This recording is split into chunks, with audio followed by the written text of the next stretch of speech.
சிறுதானிய ரொட்டியும் மரவள்ளிக்கிழங்கு பொரியல் எப்படி செய்யலாம்னு பார்க்கலாம் வாங்க. சிறுதானிய மாவு செஞ்சு வச்சுருக்கோம். கொஞ்சமாக உப்பு போட்டுக்கலாம். வெங்காயம், பச்சை மிளகாய், சொய்கீரையும், இஞ்சி பூண்டு பேஸ்ட்டு, சீரகம்,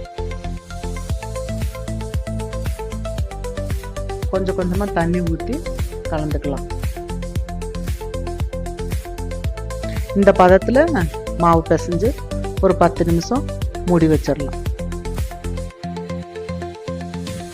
மரவள்ளிக்கிழங்கு வேக வச்சிட்டோம்.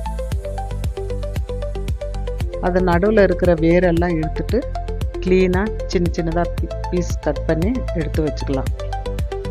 எண்ணெய் ஊற்றிக்கலாம். கடுகு, கடலைப்பருப்பு, உளுந்து பருப்பு, காஞ்ச மிளகா, பச்சை மிளகா, கருவேப்பிலை, வெங்காயம்,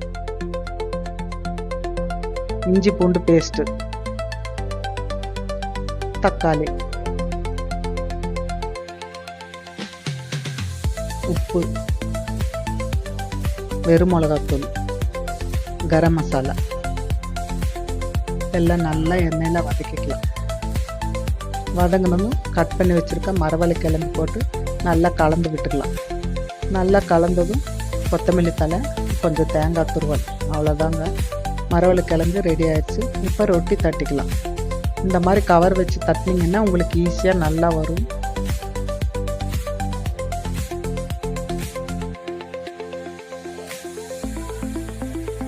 இப்போ தவா மேலே போட்டு அந்த துணியை மெதுவாக எடுத்துடலாம்.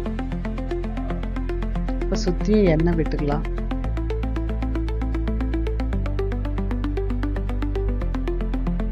இப்போ மூடி வச்சிடலாம் ஒரு 2 நிமிஷம். நல்லா வெந்ததும் திருப்பி போட்டுக்கலாம். அவ்வளோதாங்க, அழகான சிறுதானிய ரொட்டி ரெடி ஆயிடுச்சு.